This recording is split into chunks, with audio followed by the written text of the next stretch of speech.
Hello and जय Shri Ram everyone.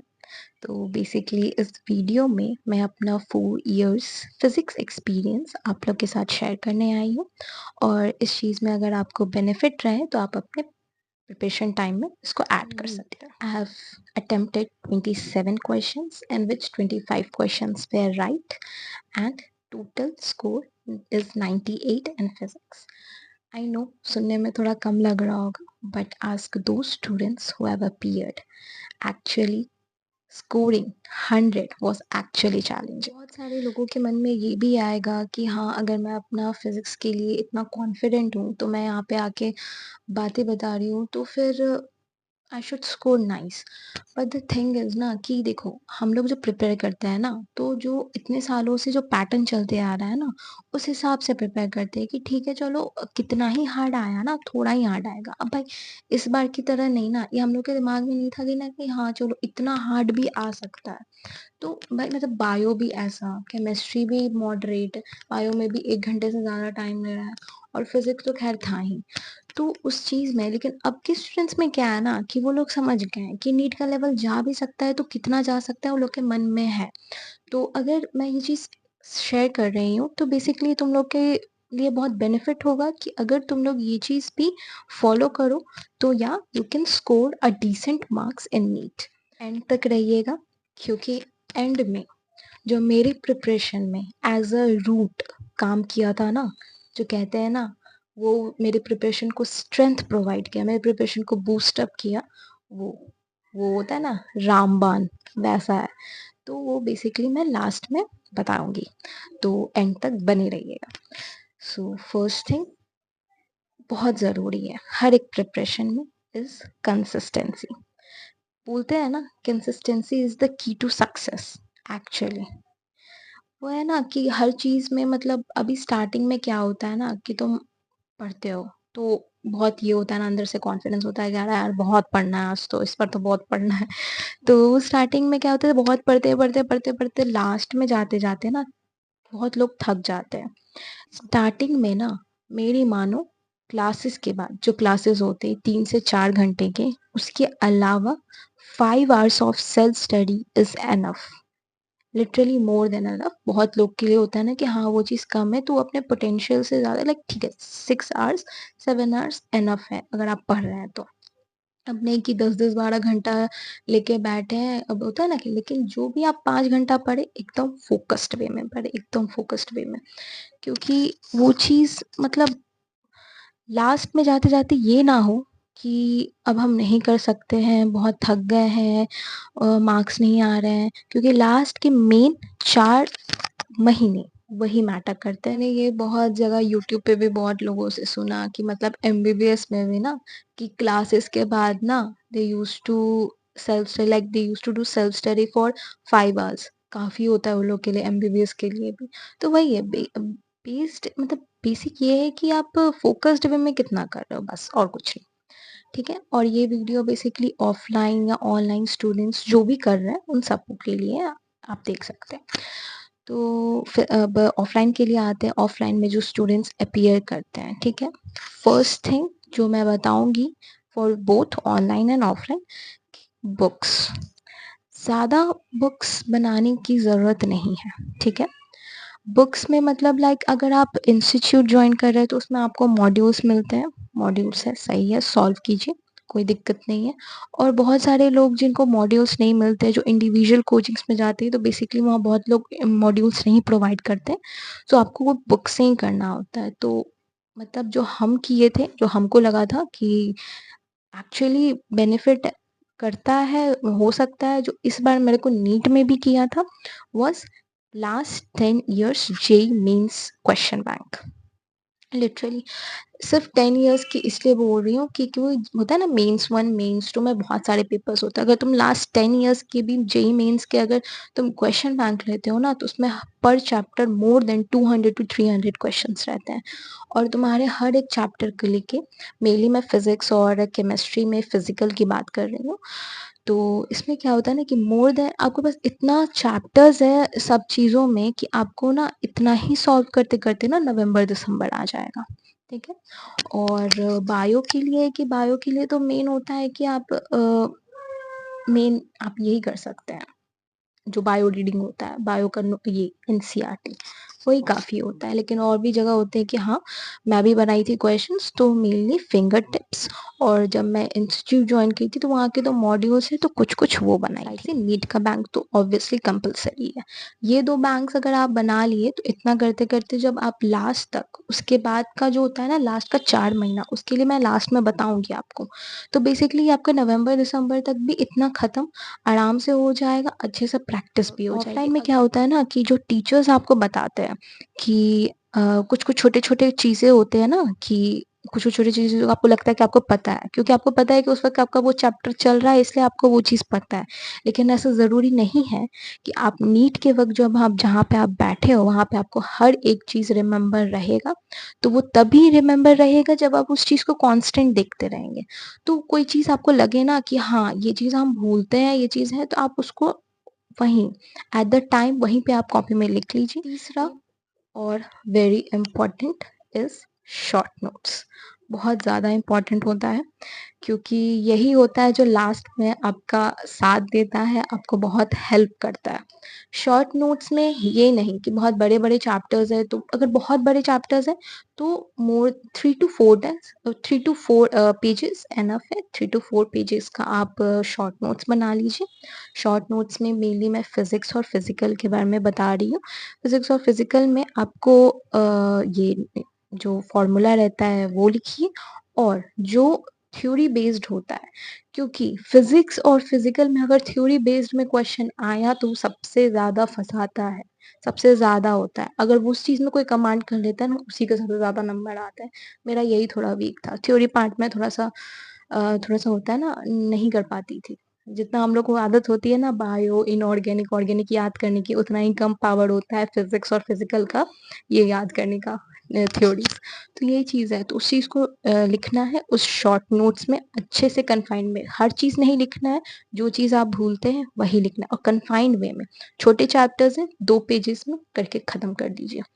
अब बोला मतलब थोड़ा-सा मैं केमिस्ट्री के लिए बता रही हूँ, थोड़ा-सा जो मेरे को नॉलेज है उतना तो मैं केमिस्ट्री में नहीं होता है लेकिन थोड़ा-सा।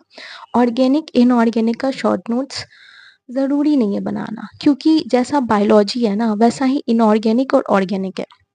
इनऑर्गेनिक और ऑर्गेनिक को लाइन बाय लाइन एनसीईआरटी का पढ़ना बहुत ज़रूरी है, जिस तरीके से बायो का पढ़ना ज़रूरी है। लास्ट टाइम आ जाता है ना, तब उतना समय नहीं होता ना जब कि अब हर एक चैप्टर्स का बड़े-बड़े जो कॉपीज़ में इतने मोटे-मोटे जो नोट्स लिखे रहते हैं, उसको खोल के देखें, तब ये काम आता है आपका शॉर्ट नोट्स।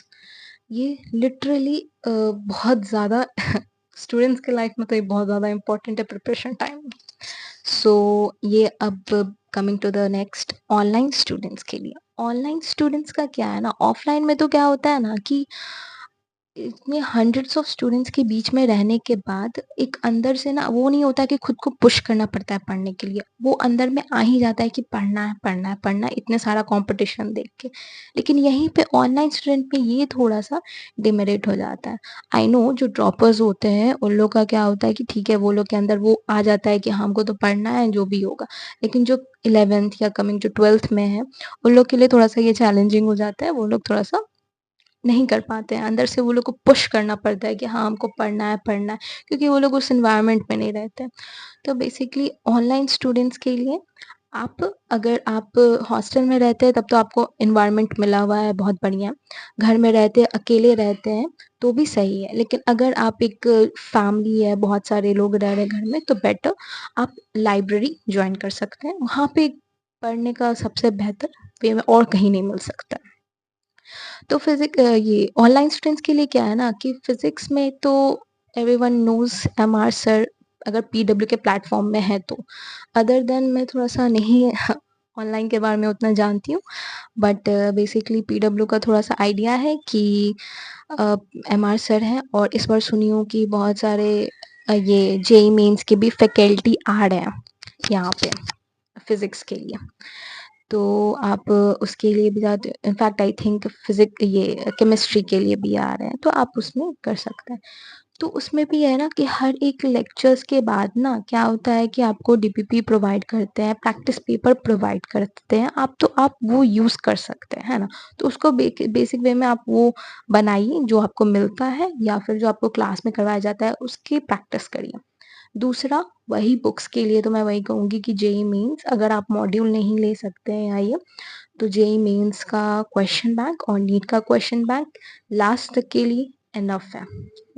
आप लोग भी शॉर्ट नोट्स बनाइए, शॉर्ट नोट्स तो सबके लिए, ऐसा नहीं है कि सिर्फ उन लोग के लिए, शॉर्ट नोट्स सबके लिए, शॉर्ट नोट्स इसी वे में बनाइए, जो चीज़ भूल रहे हैं वही लिखना है बस। थर्ड सबसे important test series, mock test is very important preparation time में। आप ऑफलाइन में तो बहुत सारे स्टूडेंट्स का ऑफलाइन पेन पेपर मोड में हो जाता है, लेकिन यहाँ पे ऑनलाइन स्टूडेंट्स ऑनलाइन की तरफ जाने लगते हैं कि ऑनलाइन टेस्ट देंगे, ऑनलाइन मॉक टेस्ट देंगे, कोई दिक्कत नहीं है, दे सकते हैं। लेकिन ये ऑनलाइन स्टूडेंट्स के लिए जो कम से कम लास्ट का जो 4 मंथ्स होता है ना, उसमें आप पेन पेपर मोड में दो। बहुत इंपॉर्टेंट है क्योंकि आप जब एग्ज़ाम देने जाओगे ना नीट में, तो ऐसा सिनेरियो रहता है ना, एक तो आपका पेन पेपर में लगेगा कि नया-नया है, ऊपर से बहुत सारे ऐसे एनवायरनमेंट होते हैं कि वो चीज़ आपको तभी मिल सकता है जब आप एक जगह बैठ के आप पेन पेपर मोड में पहले से एग्ज़ाम का पेपर मतलब एग्ज़ाम का प्रैक्टिस कर रहे हैं। तो मेरी मानिए लास्ट के नहीं अगर इस बार नहीं हो सकता तो लास्ट के 4 मंथ्स तो ज़रूर करना है एकदम से एकदम। और बहुत सारे लोगों का होता है ऑनलाइन में कि ऐसी जगह रहते हैं कि जहाँ पे ऑफलाइन टेस्ट का वहाँ नहीं पड़ता है, क्या बोलते हैं, सेंटर नहीं पड़ता है। तो उन लोगों के लिए बेसिकली बहुत सारे इंस्टीट्यूट्स जो है ना अपना जो टेस्ट सीरीज होते हैं उस सबका पेपर ना साइट पे डालते हैं। तो आप उसका प्रिंट आउट करके भी एक टाइम स्लॉट बनाना है, उसमें देना है। टाइम स्लॉट जैसे कि जो नीट का टाइमिंग होता है उसमें, और कोशिश करना है 2.5 आवर्स में पेपर बना लेने का। क्योंकि हाफ एन आवर जो नीट में होता है ना उसमें हम लोग ना सिर्फ ओएमआर फिलिंग और जो अटेंडेंस के लिए लोग आते जाते हैं उन लोग के लिए रखते हैं कि हाँ, लेकिन 2.5 घंटे में पेपर एकदम बन जाना चाहिए। इस तरीके का टाइम स्लॉट बना के चलना है। एक टेस्ट सीरीज तो कंपलसरी है, करना ही करना है। लेकिन जो लास्ट में होता है ना कि बहुत लोगों के लिए लगता है कि एक एनफ नहीं है, तो आप एक से ज़्यादा दूसरा भी आप कर सकते हैं, लेकिन अब 2 से ज़्यादा नहीं, क्योंकि जो अभी हम बताने वाले हैं ना उसमें 2 से ज़्यादा उस चीज़ के लिए टाइम ही नहीं मिलेगा आपको। तो 2 टेस्ट सीरीज ठीक है, डिसेंट है, सही है। अब द मेन थिंग जो हम एक्चुअली बोल रहे थे ना, होता है ना, इट्स अ रूट, रामबाण, वही analysis. Analysis is literally very very very important. जो मेरे प्रिपरेशन को बूस्ट अप किया वो था पेपर्स का एनालिसिस। मेनली मैं 2 टेस्ट सीरीज ज्वाइन की थी, उसमें मेरे एक टेस्ट सीरीज होते थे संडे को और एक होते थे थर्सडे को। तो संडे वाला जो होता था ना, तो संडे का मैं दे के आती थी।